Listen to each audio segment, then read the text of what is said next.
JoElyn has worked for financial aid in higher education for 5 years. Currently, she's working at Martin Luther College, creating a financial literacy program for the campus and meeting individually with students to review important loan information. She will also obtain her master's degree this May in college student affairs at Minnesota State University in Mankato. So JoElyn, if you'd like to come up and get started. So financing your future, essentially we're going to look at what college costs, how to apply for aid, what aid is available, and where you can get information. So on the screen, it's kind of breaking it up to this current academic year, looking at schools in Minnesota, the differences between a private institution and what they charge for tuition, and going all the way down to just a technical program. So the costs vary, it depends on what kind of institution you're at. This is just tuition and fees, it does not include room and board. So obviously, at a private institution, the room and board cost is going to make that total much higher. Okay, so the cost of attendance, that's the overall cost that it will take in order to go to school each year. So that does include more than just tuition. There's a piece for room and board, and that's even if you aren't living on campus, they include a certain amount for that. So if you're living in an apartment, it's still included in the cost of attendance, books and supplies, personal expenses, and transportation. And that depends on each school, figures that amount a little bit differently. But that is what is included. So there's really 3 different ways that you pay for school, through family support, your savings, and financial aid. And so we're going to kind of look at those differences. So the financial aid itself is coming from the federal government, the state government, the college or institution itself, maybe through scholarships or grants, and then private or public sources, maybe sometimes parents at your employment, they may have scholarships for your kids. The thing with the state government is that if you are going out of state, then you would not be eligible to receive like a state grant, but if you are at an in-state institution, then you would possibly be eligible for a state grant. Okay, so when we say financial aid, sometimes a lot of people think that it just means scholarships or it just means loans. So it's kind of good to know what financial aid involves. So it is scholarships, which are usually merit-based, so maybe through academics or athletic scholarships. It could be for, sometimes philanthropic ventures are really popular right now, so maybe like a community-based scholarship based on what you've been doing for your volunteer work and things like that. Then grants also could be possibly from the institution, but usually the grants that most people think of are like the Pell Grant, which is coming from the government, or the Minnesota State Grant. Loans, and we're going to look, there's lots of different kinds of loans, and then employment opportunities. So you maybe have heard of work study. I always have to kind of laugh because people think they get to study while they work, but that's not necessarily the case.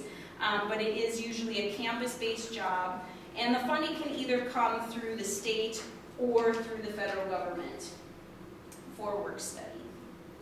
Okay, so applying for financial aid. This is probably the most important thing.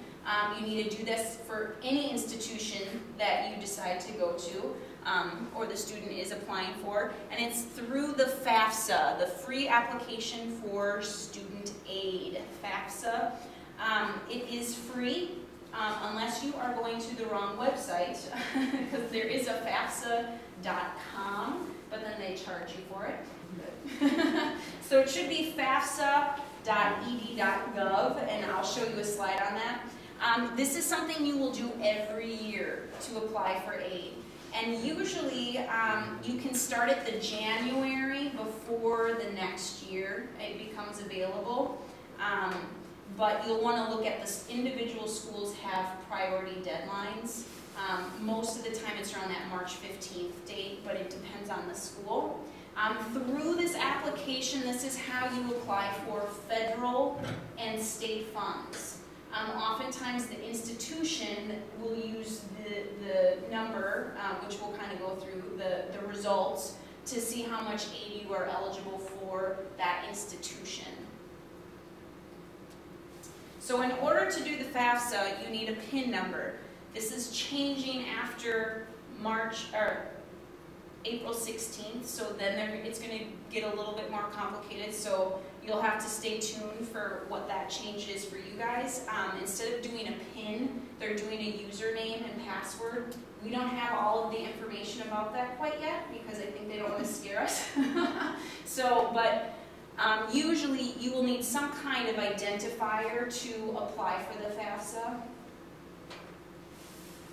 So FAFSA on the web, so it's FAFSA.gov. That is the website. Like I said, it is completely free. Some people think, well, I've heard that if you make this amount of money, you shouldn't even apply because it's not worth your time.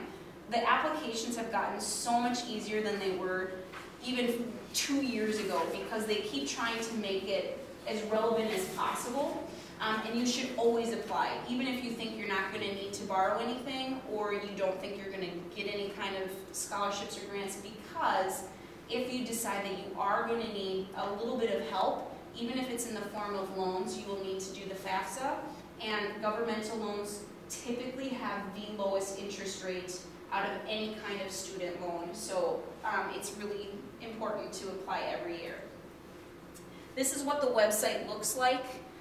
It's, like I said, it's pretty interactive. It actually, they've put in some logic, so if you answer certain things, they don't ask you questions that don't apply to you. You can still do the old-fashioned paper FAFSA, but it takes much longer to process and it's a lot easier to make errors, so doing it on the web is a lot easier.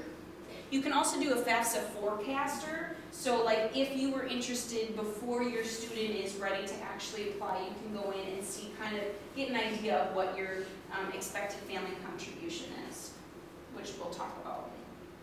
Some things to be very mindful of when filling out the FAFSA is that your social security number, or how you enter your name, needs to be exactly how you enter it on a social security number on the FAFSA. How it shows on the card needs to be the same as how you put it on FAFSA. It's very finicky, so even if like you hyphenate and you don't put the hyphen, it's just, you need to put it exactly. Some people think that they can just put like their Mike instead of Michael, and then it won't go through.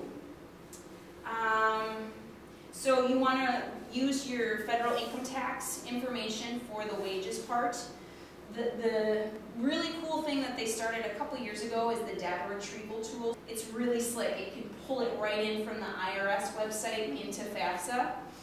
There is a timing issue, so if you just completed your taxes, you have to wait about, depending on if you e-filed, usually about 2 weeks, 3 weeks, and then you can pull your data right in from the IRS, which is awesome, and it saves you entering those numbers. If the entry is 0, it is good to put a 0, don't leave it blank. School codes, if most people don't know the code of the school, you can search it by city, state, and then it will come up a list of the school, and then you just click on it, and then it will link it to the FAFSA. And you can put a maximum of 10 schools in there. If you want to now apply to an 11th school, you have to go in, take out one, and then put the new number in. Both a student and a parent need to sign the FAFSA. That also becomes really important because sometimes that errors out if we don't have one signature. So a parent will also need a PIN number or this new federal username. Some of this doesn't apply to everyone, but in this community there's a lot of farming. Sometimes people get confused on an investment farm. You don't include a farm if you live on that farm. It's if it's an incorporated farm that you don't live on, that would be an investment farm. But sometimes people are putting where they live, and it's, no, that doesn't count. And it changes the numbers dramatically.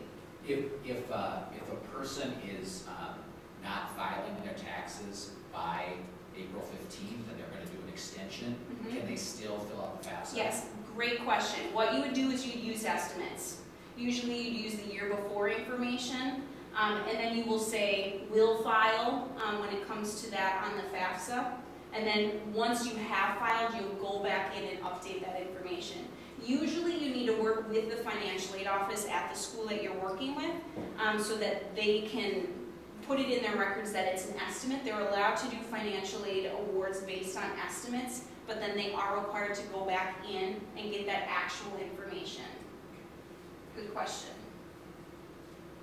This is a tricky one that has become more common now with the way our family units are looking. If parents are separated or divorced, you need to include the parent that provides more than 50% of the support. Sometimes, well, I live 50 and 50. So you essentially then at that point pick one. If it really truly is 50-50. Usually it is, one has them maybe slightly more out of the year or something like that. And that's the same parent then that they list on the FAFSA and signs the FAFSA. Now, if there's a step parent, even if they're like, well, I'm not supporting my spouse's child, they still need to be listed. This is a federal regulation. A lot of people, whether it's fair or unfair, that's just the way it is, and a step parent must be included. This is a common question. Well, what makes a student dependent or independent? My student files their own taxes. I no longer claim them. That doesn't matter. According to the government, essentially, if you're under 25, you're a dependent student. The exceptions here, if you're in graduate school, if you're married, if you have dependents, if you ever were an orphan or in foster care, in the military, or homeless. Usually, if there's any other circumstance that isn't covered under these bullet points, then you would just talk to the financial aid office. And there are sometimes some exceptions, but usually there has to be like a severed relationship. So typically, if you're under 25, you're a dependent. Okay, so when you fill out the FAFSA, you get this number, and it's your expected family contribution. So oftentimes you'll hear financial aid people call it your EFC. What's your EFC? Well, that determines how much aid you get. It's a system that the government kind of uses to see what you're eligible for. It's the best way in order for them to make aid equitable, so they use this number. A lot of times people are like, well, the number I get, that doesn't really show how much I can afford. It's not really about how much you can afford, it's about how much the government thinks that you should be able to contribute. Whether that's accurate or not, it's this, they try to use the same parameters for everyone. So you will get that total once you complete the FAFSA. So how that number is figured is a lot of the income information that you are pulling in from either your tax transcripts or from doing your taxes or doing the data retrieval tool. So it's including parents' income and assets, the household size, how many people are living in the house, how many are in school, what's the student's income, things like that.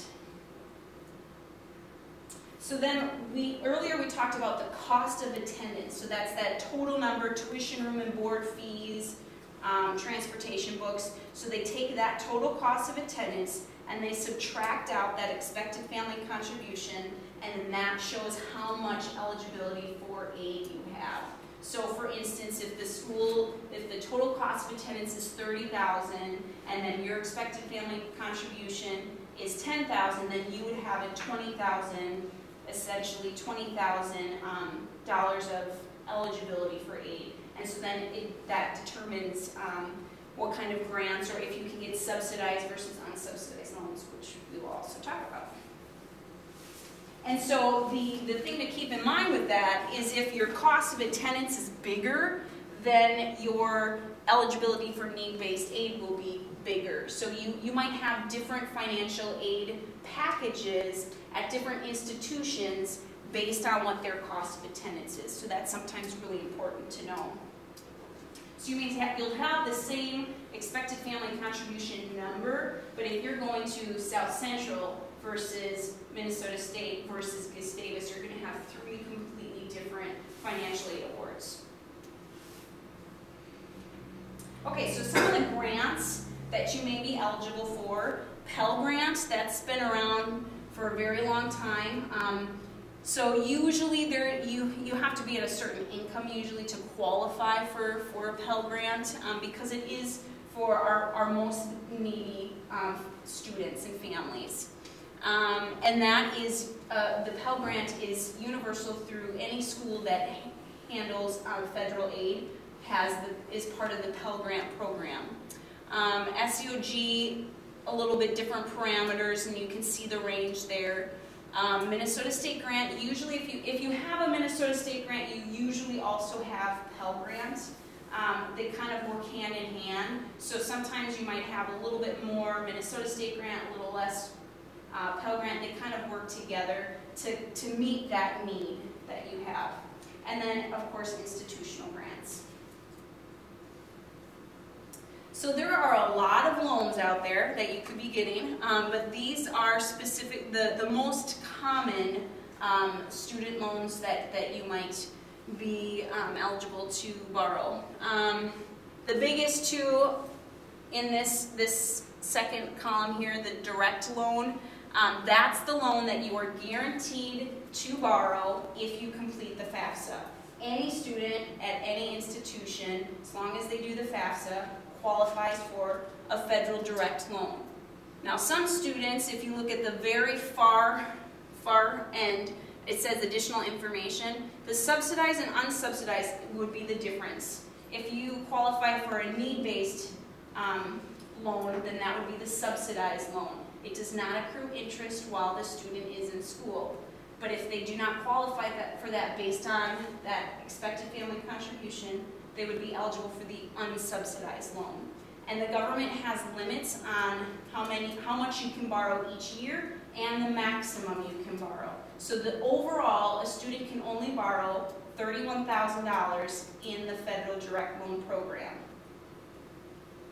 The Perkins loan is a need-based loan, and so some institutions, the government gives institutions a certain amount, so then how that gets divvied up is kind of up to the institution, and it's based on that expected family contribution.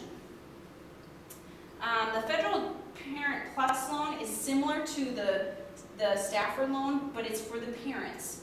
Right now that loan is 7.21%, so it's lower than a lot of the private loans, which we'll talk about. So this is a loan that stays in the name of the parents. The parent is borrowing it on behalf of the student.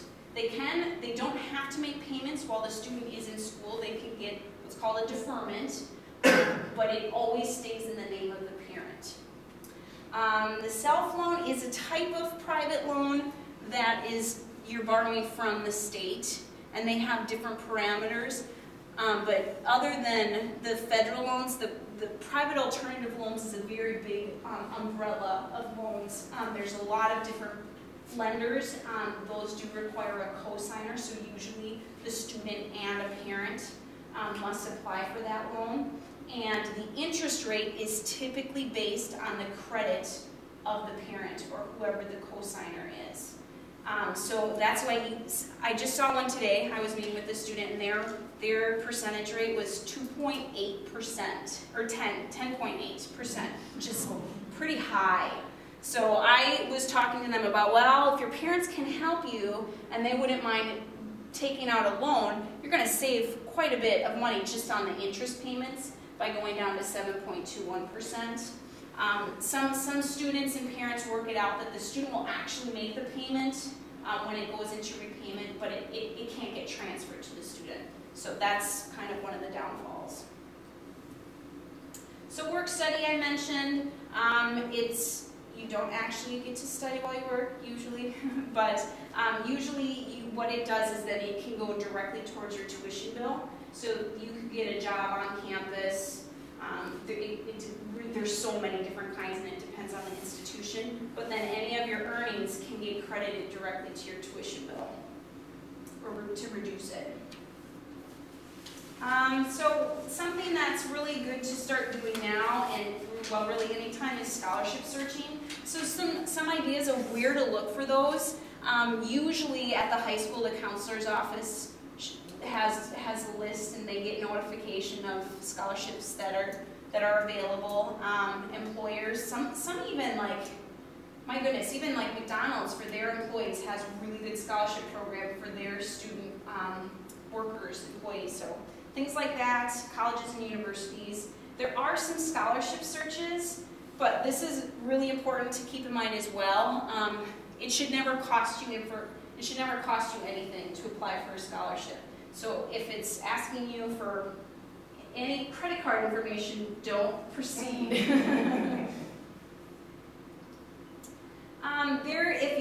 If you need help completing your FAFSA, Minnesota College Goal is an organization that has come together to work with financial aid administrators to help give support for the FAFSA. There are some tax benefits for higher education, but I'm not an accountant, so I'm not going to really focus on that too much, but they do exist. I'm getting one for being in grad school. It's pretty awesome. And then here's some links for you if you want to get a little bit more information. This iSeek is awesome. It kind of goes through different careers and like what would you be able to earn if you go into this field. So that's an awesome website. This finaid.org is really cool because it has like loan calculators, so you can see, okay, well if I borrow the maximum $31,000 of federal loans, what will my loan repayment look like when I graduate? And it ends up being about $350 a month for 10 years. So there's some really great resources there. The biggest thing is knowing when to apply. Make sure you know the deadline for your institution. And then don't forget to reapply every year. So you'll get a student aid report after you complete your FAFSA, and you want to just check that for any errors. If you're expecting like a 5,000 EFC and all of a sudden it's like 29,000, or sometimes it's like all nines. What just happened? There's probably an error, so you might want to just either call the financial aid office and they can help you wade through all of that, or just kind of go through the report just to see what was entered. It's an investment in you. You are our future, young men. So it's a worthwhile process, and it's not without a little bit of heartache, though. Does anyone have any questions? So we have a PIN for this year. Mm-hmm. Will we keep that PIN all through? So for you specifically, what will happen is that they're going to roll out this new username. You're going to use your PIN number to get that username. I don't know what's going to happen in the case for people who don't have a PIN. I'm assuming you can just sign up for a username. Any other questions? Yeah. Normally, after 4 years and your child has a BS or 4-year degree, you have to start repaying those loans like 6 months after you graduate. Great question. What happens if they go on for their master's and you keep filing for the FAFSA? Then is that 6 months away till the master's is done? Okay, two things. It kind of depends on a couple of things. So after you graduate, you have 6-month grace period. Let's say you go into grad school right away, then you technically are not using your grace period because you're still in school. Okay? You would then that 31,000 I talked about, that loan limit is different. Now there's a higher one for graduate students. Okay? So essentially you wouldn't make a payment. You can, and you should if you have interest accruing. I encourage any student that you can. If you can make interest payments on that loan, keep up with those interest payments, it's going to save you thousands of dollars. As long as they are enrolled at least half time, that is called in-school deferment, so you don't have to make a payment on your loans. But interest is accruing. Sure. And they have other categories for deferment, right? Correct. And sometimes people are like, well, I'm going to go do AmeriCorps or Peace Corps after college. That's a pretty common thing. Or then they may qualify for what's called a forbearance. Usually it's because their income isn't enough to keep on making payments. And so there are lots of different categories, but usually When you're in school, it's a deferment. Usually if it's because of like an economic hardship, or let's say you can't find a job right after graduation, then you would work with your servicer and you would apply for forbearance. Then years ago, you had to, when you received a federal loan, you had to choose a bank or a financial institution. Yep, that stopped in 2009. In 2009, that's when they went to the federal direct loan. The government now assigns you a servicer. So right now, the three most common are Great Lakes, Nelnet, and Navient. Navient used to be Sallie Mae. And actually there's one where My Fed Loan. Those four are the most common. And usually what happened before, it was nightmarish. You could have 4 different servicers throughout your 4 years of school. So then you try to figure out who to pay when and where. Now they've made it really streamlined, so they will keep you with the same servicer that whole time. And so you don't choose. There's a website, and I probably should have put this in there. An awesome website once you have loans is nslds.ed.gov. This website is a database of all federal loans. So a student can go log in, and again, right now it's with their PIN number, so eventually it'll probably be with their username, and they can see all of their federal loans. Then they will click on a number next to each loan, and it will show them who their servicer is, and it will give them a website, and they can go to that link for the servicer and set up a username and password. Because the servicer already has them in their system, but they just need to sign up for access, and that's where some of them are really awesome, and they show you how much interest has accrued, and then you can just click pay now, and it will say, do you want to pay this? The amount of interest that's accrued, and they make it really easy for you to see what's happening with your loans. Great question. Anything else? Okay. Well, thank you very much for your time and attention.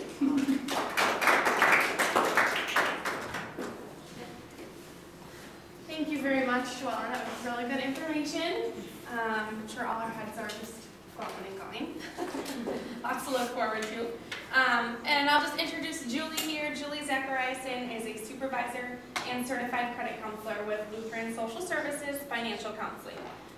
In 2007, she was actually named National Outstanding Counselor of the Year by the National Foundation for Credit Counseling.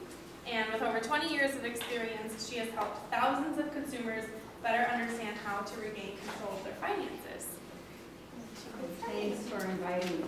Well, you're going to hear a little bit of what the last speaker shared with us, because we're going to talk more about the debt repayment side. So she gave us a great preview on some of that. Does anybody have an idea of what the national estimate is for student loan debt these days, as far as the whole nation? Isn't it like 7 billion? It's bigger. Bigger than that? Over $1 trillion. But it is $1.2 trillion. I said something so I get And to me, that is like a shocking number. I can't even fathom that. They say that student loan repayment and student loan debt, rather, is going to potentially, and if it's not really already, be the next big financial crisis for us. We went through the housing issues. We're seeing that the student loan burden is right on the horizon, and right at home for most of us too.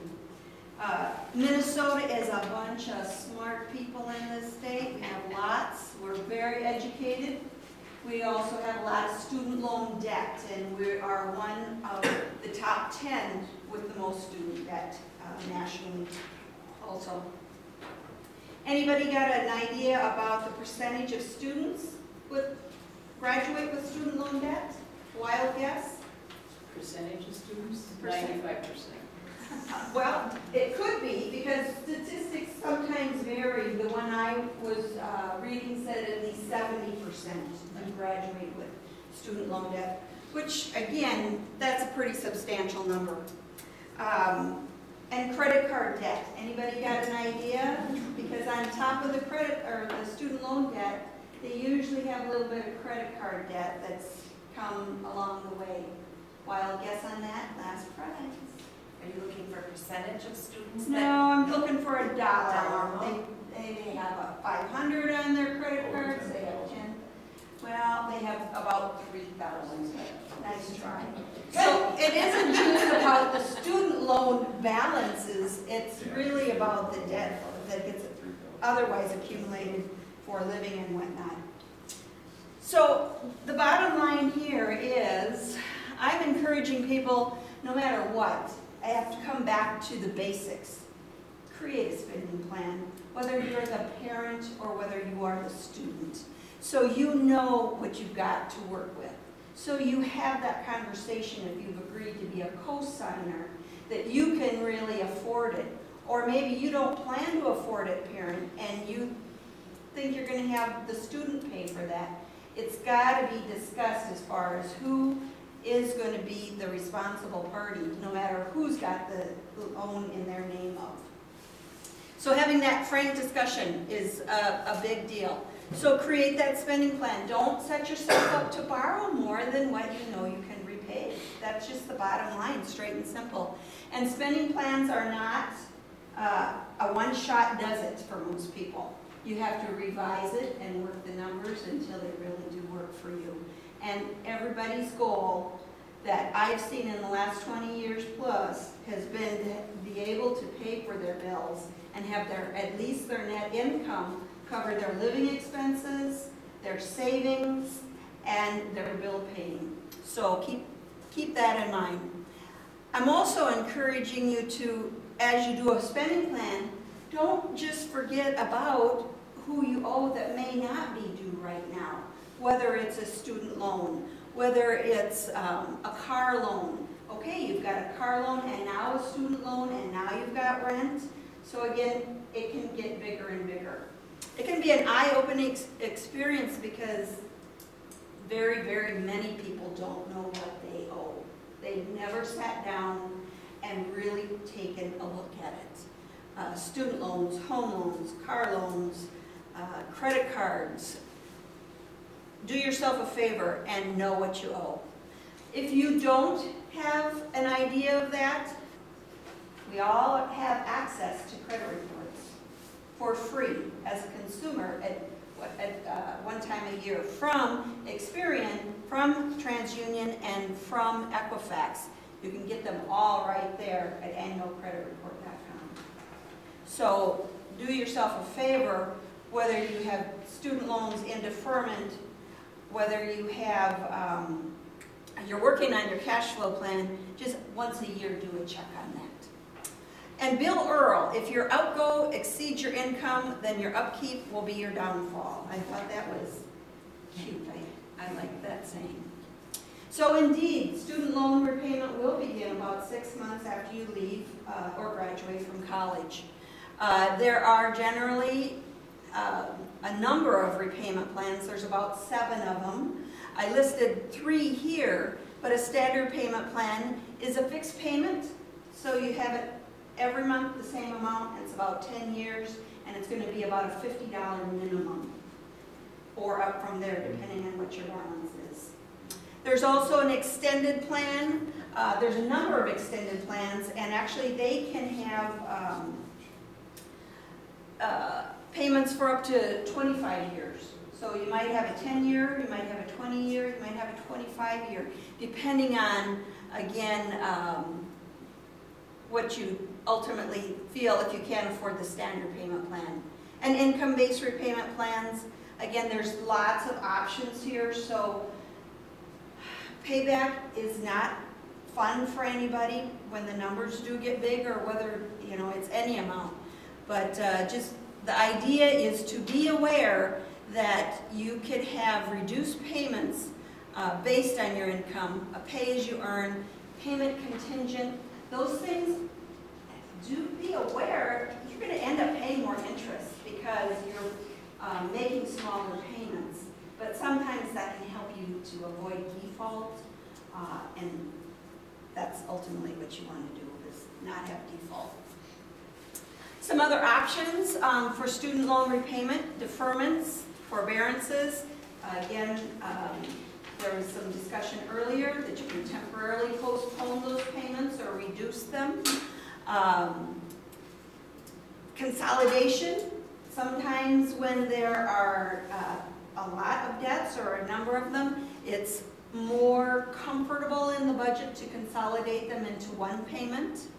But again, different loan types, some can be consolidated and some not. So ultimately, when you look into consolidation, you'll know more about your specifics. On this list, I want you to know that there's also potential cancellation or discharge, but you got to know that that's only if those are federal student loans. We're not talking about private student loans in these scenarios. And public loan, service loan forgiveness. I work for a nonprofit. If I had student loans, I could pay for a number of years, 10 years, and there could be some public service forgiveness. Might be you might work for a school and be eligible. So again, that is a potential possibility. So federal student aid, we already heard a little bit about this, and it is just really important that at least until they phase out those PIN numbers, that you, if you want access, you do go and you get your PIN number. And the handouts do have that website. Save it, absolutely. Keep it confidential, don't share it with anyone.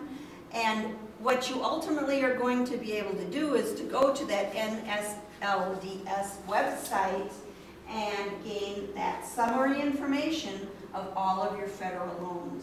And again, I'm not talking about private ones. We're going to hold that for a little bit later for the conversation. At this federal student aid site, you can apply for the loans, you can get your access to your records, and you can get a summary of those student loans.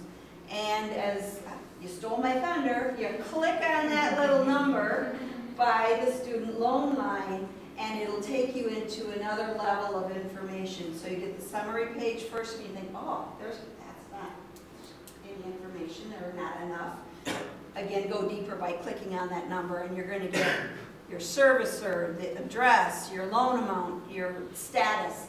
Sometimes people kind of lose track of who they owe, and or maybe they, again, I hate to say this, but they take out loans and they don't keep their good records. When you take out these loans, I really encourage you to get a box or a suitcase or something, but do something where you keep these records, whether you move or when you need them, you'll appreciate it is the idea. So again, student loan calculators, they are wonderful. They will give you an idea of what your repayment will be. But again, here we've got that website. You got to come back and have your PIN to go into that. But I take it back, you don't have to, but you can have the PIN to get into it. But you can use the repayment estimator without logging into studentloan.gov. But if you want to have more specifics for yourself, your PIN will be very, very handy to have there. I want to talk about a little bit about public service loan forgiveness on another level. They are only at this point for the William D. Ford federal loan, the direct loans. You have to make 120 on-time, fully scheduled monthly payments on your loans. They can't be defaulted. And you must be working at a qualifying public service organization. And they actually have a list of those. So you can check into that. So it might be military, schools, colleges, tax-exempt organizations. Another thing to just be aware of, because we do see a lot of people that do have default, that basically this is a great website to go for information assistance to help to resolve those issues. And here we go, you gotta have that PIN number again for access. So that PIN number becomes pretty important. Throughout all of this, I had a little statistic about default here. I was just looking it up. And it, again, depending on whose statistics you read, 1 in 10 student loans are defaulting. I've read some others where it was 1 in 7, same kind of ballpark range. But the worst statistic I read around that was about 25% of them were late or defaulted, which is a little bit broader than just default. So the bottom line here is that it's a very big issue, and student loans can be very difficult to repay. People really have to keep in mind to cure default, or excuse me, 2 options for default are to rehabilitate your loans and to consolidate them. The bottom line with default is that you don't want to ignore the delinquency letters. Default starts to show up on your credit report. If you are a co-signer and you think that your student borrower is paying those and they're not, that's kind of a harsh reality. You really want to, again, cure default as quickly as you can. What else am I? Oh, I wanted to talk about the private student loans. If you have private student loans, going back to the credit report might be the way to find out who those lenders are, because they will not be on the government websites. And again, there may be different terms. There might be actually fewer options for repayment than a federal loan. So you probably want to be looking at maxing out federal loans before you go into the private sector.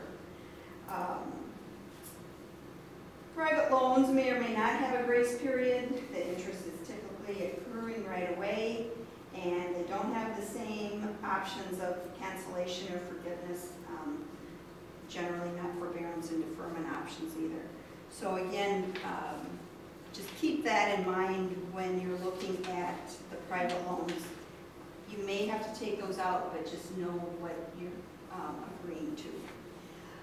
I also just want to mention that the credit union membership does gain people access to financial counseling 6 times a year for free for each of their family members. So if you feel that you want to talk to someone about your individual student loans and options, you're certainly invited to do that. We also can talk about the cash flow. We can talk about other credit that is in the picture beyond student loans, your retirement goals. So again, it's a great partnership, and just want to make sure that you're aware that it's available for you. So with that, I think that is all I have.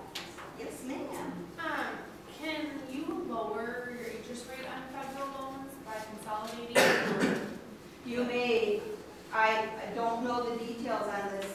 She may know more on this, but it's my understanding that don't they average those They out? average them out. That's why a lot of times it's, So it's people kind of, are, it depends. right, and sometimes for the sake of convenience, people will consolidate, but they're actually going to be spending more by doing it because they may have a really low one and a medium one, and so they're not, and if the really low one is a higher amount, then it's not really beneficial. So they actually average it, not blend the rate based on?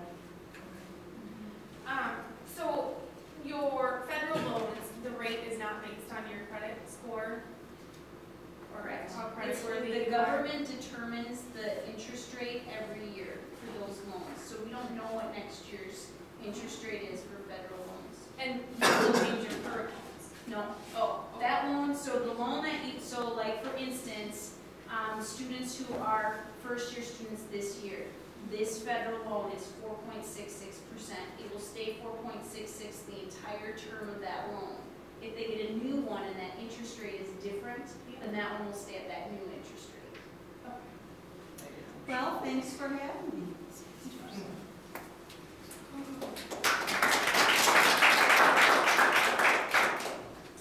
All right, well, thank you everyone again. Just want to reiterate, April 21st, we have the second part of this college planning seminar series, saving and investing for college. So, like I said, Bob Skillings, our financial advisor with SouthPoint Financial Services, will be speaking. It's in the same building, but actually upstairs. So if it doesn't apply to you, maybe talk to your friends, family, loved ones, let them know it's never too early or too late to start saving and investing for college. It's kind of fun, right?